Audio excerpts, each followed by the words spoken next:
Building your credit back up isn't nearly as complicated as it may seem, and there's a clear path to doing it the right way. The right approach could mean making progress in as little as 30 days, and the wrong approach could mean spinning your tires in the mud or possibly making things worse. So here's what actually works. Before we get into the steps, let's set some realistic expectations here, because while it is possible to build your credit back up in as little as 30 days, it largely depends on what's holding your credit back right now. Credit report errors, small problem, easy answer. Collections and potential bankruptcy, big problem, not so easy answer. Certain credit problems can stick around for a long time. For example, late or missed payments can stay on your credit report for up to 7 years. But you can start taking the right steps now, regardless of your starting point. According to one of our surveys, nearly 4 in 5 Americans say they're trying to work on their credit score. So if that's you, you're far from alone. So give yourself some grace and then take the next step. And the good news is, the first one here is very simple. Check your credit report for errors, not just your credit score. Your credit score is like the grade you got in school, and your credit report is the homework, and sometimes mistakes are made on the homework. A recent Consumer Reports study found that 44% of participants who successfully checked their credit reports found at least one error. That's not a small number, that's nearly half.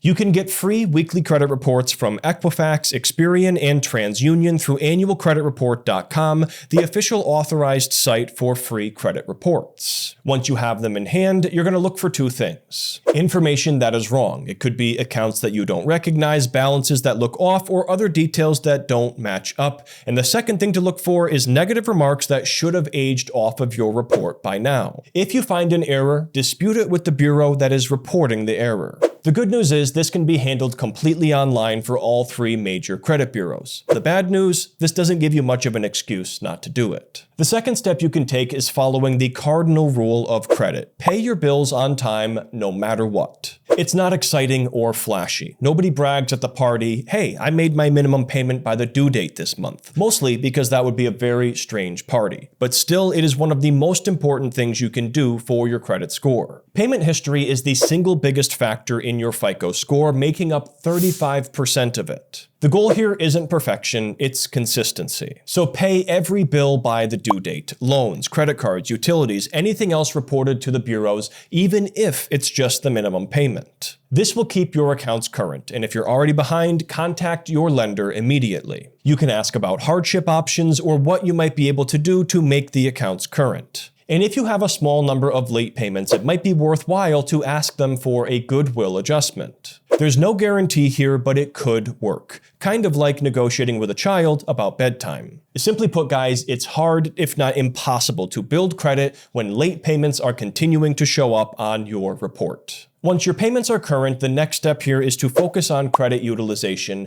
and here's the simple version. If you have a credit card with a $1,000 limit and a $500 balance, your utilization on that credit card is 50%. NerdWallet recommends staying under 30% on any account or card, and lower here is better. And this matters because amounts owed make up 30% of your entire FICO score. But here's the part people miss. Utilization is measured overall, but also on an account-by-account basis. Let's say you have 3 credit cards. The first and second credit card have a $5,000 limit and $0 balances, but card number 3 has a $500 limit and a $450 balance. Overall, you might not look maxed out, but one of your credit cards is sitting at 90% utilization, and that is a problem. It's a tiny card causing big chaos, much like a baby. Small body, massive influence on the household. There's a few different ways to manage utilization. You can pay down balances before the statement closes, make more than one payment per month, or you could also focus on cards above 30% utilization first. Or you can ask for a higher credit limit if your income and payment history support it.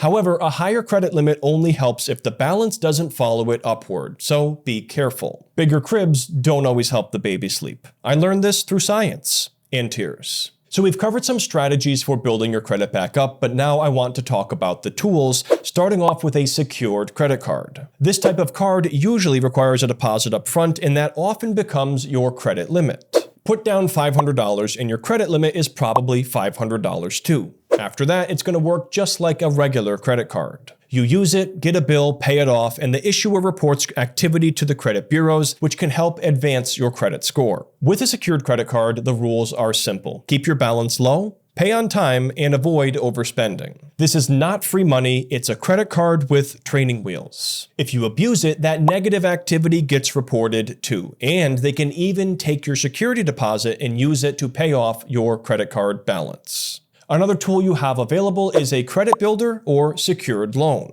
And the best part, this can work really well alongside a secured credit card, making it the ultimate sidekick. The structure here is different from a traditional loan. The lender holds the amount in a savings account or CD, and you make payments over time. After you finish, the money is going to be released back to you. These loans are often between $300 and $1,000 with terms between 6 and 24 months. And the payments are reported to the credit bureaus, which helps you to build a record of on-time payments. But this can also help with another key credit score factor, credit mix, which makes up 10% of your FICO score. And just like with a secured credit card, negative activity like late or missed payments can get reported too. Another option is becoming an authorized user on somebody else's credit card account. This could be a parent, spouse, partner, or very close friend, but the key detail here is finding someone with strong credit habits. As an authorized user, you can benefit from being listed on the account, even if you never use the card or don't even have it in your possession. But there's a risk here. If the primary cardholder pays late or carries a high balance, this can negatively impact your credit score too. So this requires trust on both sides. The primary cardholder is trusting you a lot, especially if you have a copy of the card, and you're trusting their credit habits. And if that trust is broken on either side, you might not be close friends much longer. Speaking of trust, this last tool requires a lot of it, using a cosigner.